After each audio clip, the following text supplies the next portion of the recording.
Hey guys, it's Libby and welcome to my second video about the literature of the ancient Greeks and Romans. This one's going to focus on tragedy, which means there's going to be a lot more about the ancient Greeks than about the Romans. Sorry, Roman lovers. Now, in a modern context, tragedy means has a sad ending, and comedy means has a happy ending. But that's not exactly how the breakdown worked in ancient Greece.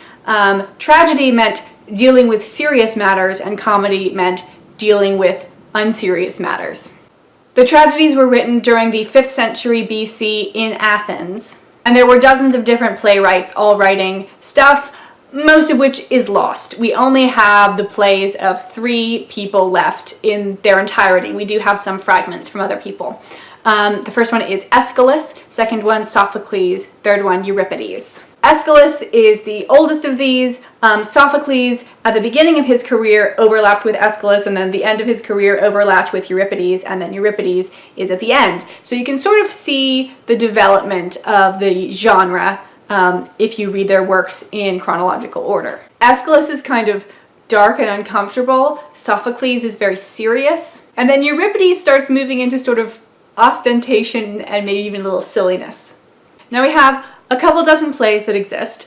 I'm not going to talk about all of them, but there's sort of 2 large groups that exist, and then a bunch of other ones that aren't in either of those 2 groups. So I'll talk about each of the 2 groups, and then I'll point out my favorites and some interesting highlights for the miscellaneous category. So the first of the 2 groups, as I think of it, is the stories about the House of Atreus, and the second is the stories about the House of Labdacus. These were 2 famous mythological lineages that had a bunch of bad things happen to them and were pretty easy pickings for people who were trying to write tragedy. So what I would recommend doing is don't try to read the plays of one author and then the plays of another author, and don't just sort of hop around and read whatever you want. I would say the easiest thing to do is to pick either the House of Atreus or the House of Labdacus and read all of the plays by all 3 authors dealing with that family.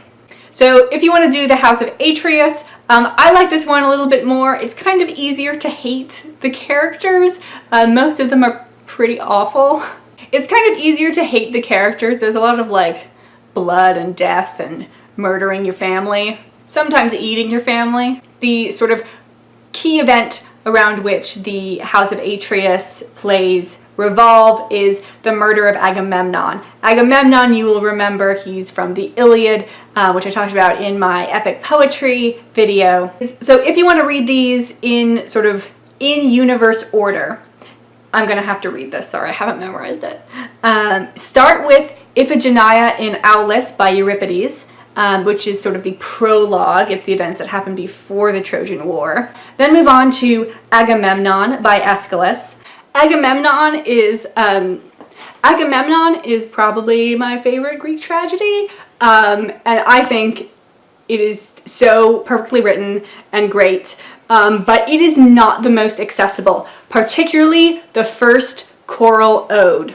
The Greek tragedies are kind of set up when there's either a speech from a character or a dialogue between 2 characters, and then there's a choral ode, which is where the chorus sort of sings something about the plot or something about the backstory or something about the theme. And the first choral ode is very difficult to understand. It's written in really hard Greek. When I translated it, I got to a point where I was like, I have no idea what to do with this sentence. And my professor also did not know what to do with that sentence. So like if you were reading the first choral ode, and you're like, I just can't, just skip the choral ode and get back to the characters. And then the next chronological event is pretty interesting because all 3 playwrights actually wrote about Orestes coming back and getting revenge for his father. So it's a good way to sort of figure out who you like best, see who treats the material in the way you prefer. Aeschylus wrote a play called The Libation Bearers, which is sometimes called Choephoroi. That's the word in Greek, and you may find a translation that still is called Choephoroi. And then Sophocles and Euripides both wrote plays called Electra. Then move on to Orestes by Euripides. Then read the Eumenides by Aeschylus. Eumenides is the Greek word. Sometimes the title gets translated as the Furies.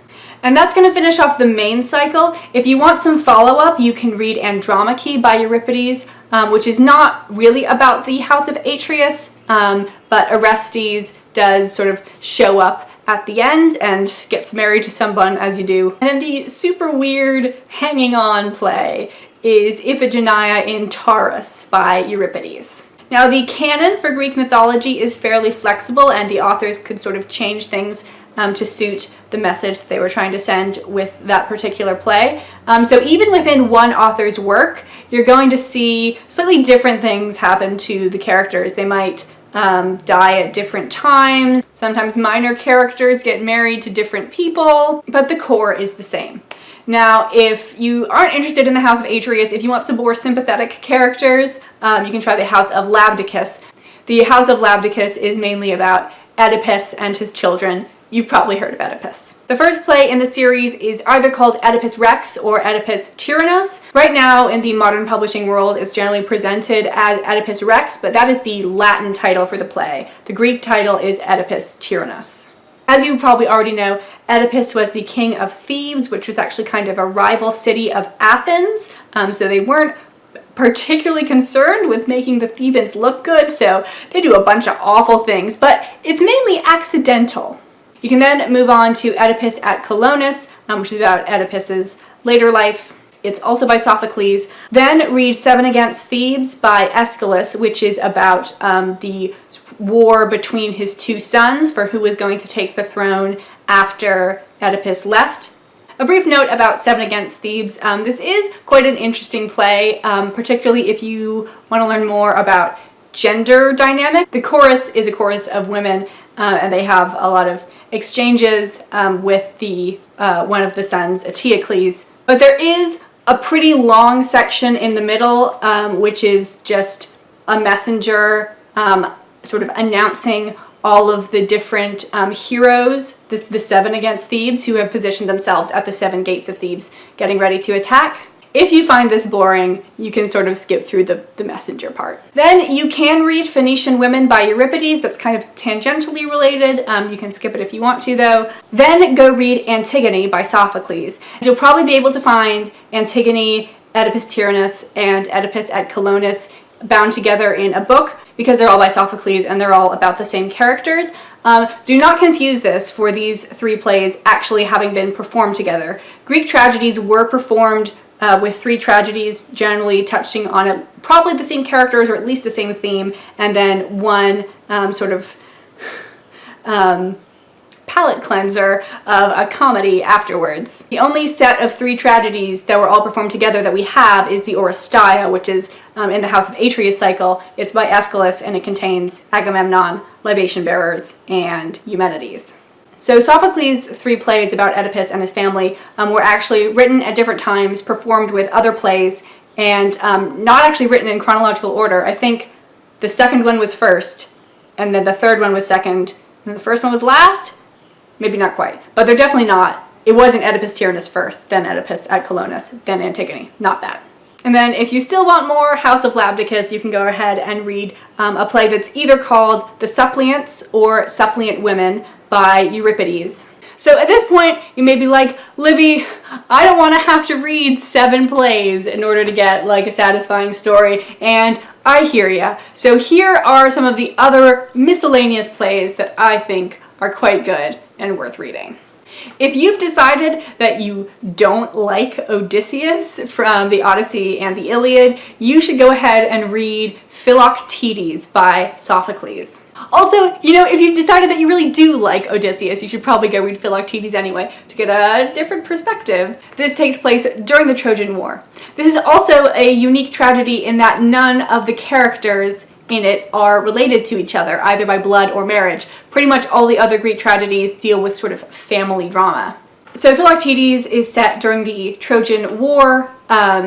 There's a sort of prophecy that I don't remember exactly what the prophecy is, but I think a certain bow will be needed in order for Troy to fall. And this bow belongs to a guy named Philoctetes who was a Greek soldier, but on the way over to Troy, he got bitten by a snake, and like the pussy wound on his foot, and his like cries of agony were kind of demoralizing. So they threw Philoctetes out onto an island in the middle of nowhere with his bow. So now Odysseus has realized that they need to go get the bow back.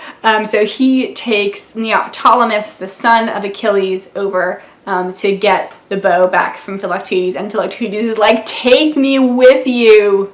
You may also be interested in the Bacchae by Euripides. This is about the god Dionysus and the worship of Dionysus, which is appropriate because the play was in worship of Dionysus. And it's about this man named Pentheus. It's set in Thebes, so you know bad things are going to happen to people. Pentheus is like, Dionysus isn't a real god. Who cares about him? And so Dionysus hears about this and exacts brutal punishment. This one is good if you're interested in the roles of women in Greek religious society, because you hear a lot about these sort of orgiastic rituals that women would perform to Dionysus that involves like tearing animals limb from limb and like eating their still quivering meat. Ancient Greek ladies were badass. If you want some more about the Trojan War, you can read Trojan Women by Euripides. This is about the aftermath of the Trojan War and basically the parceling out of all of the Trojan women to the Greek warriors. Super fun and progressive. This is also a good sort of prologue to Andromache, which I had included with the House of Atreus cycle. So if you want to read Trojan Women before Andromache, that could be helpful. And then finally, my favorite Greek tragedy, or at least my favorite outside of the Oresteia, is Ajax by Sophocles. This is another play that's not super nice to Odysseus. Me and Sophocles, we see through your nonsense, Odysseus. So the setup for this is Ajax. It's after the death of Achilles in the Trojan War, and the Greeks are deciding who is going to get Achilles' armor, and this is a great honor. And everyone, they decide that it's going to go to the new greatest warrior, now that Achilles is dead. But they determine who the greatest warrior is by people making speeches. And everybody knows that Ajax is the greatest warrior, but Odysseus is a better talker, so he's able to talk his way into getting the arms of Achilles. And Ajax is really pissed off about this, and he decides he's going to go murder all of the Greeks, especially Odysseus. But Odysseus, of course, is in good with the goddess Athena, so she sort of puts a veil over Ajax's eyes and makes it so that he thinks a bunch of sheep and goats are the Greeks, and he kills them instead of the actual Greeks. At the beginning of the play, Ajax wakes up from this, and he's like, oh God, I have done something very dishonorable in trying to kill my comrades. And then it's just about like honor and shame culture and how you deal with that. I'm really into it. And then the one Roman tragedian that I care about, I think there were others, I don't care about them though, is Seneca. Now, Seneca wrote about a lot of the same topics that the ancient Greek tragedians did. So he's got his own story about the murder of Agamemnon, he's got his own story about Medea, he's got his own story about Oedipus. And it's really interesting to see the different treatment of them. Seneca was living at the end of the Julio-Claudian dynasty, which was like not a great time to be in Rome. He was the advisor to the Emperor Nero. He was originally his tutor, and it kind of seemed like they were good friends until Nero had him executed. So it's kind of a dark time in Roman history. And so the plots are a lot sort of darker and dystopian. I think it's really interesting to read Aeschylus's Agamemnon and then go read Seneca's Agamemnon, because it's like in Aeschylus's Agamemnon, you can kind of see how everyone is right and trying to act honorably, and in Seneca's Agamemnon, it's just this horrid dystopian nightmare. It's so cool. Anyway, I hope this was helpful, guys. I will see you in the next video, which will be about philosophy.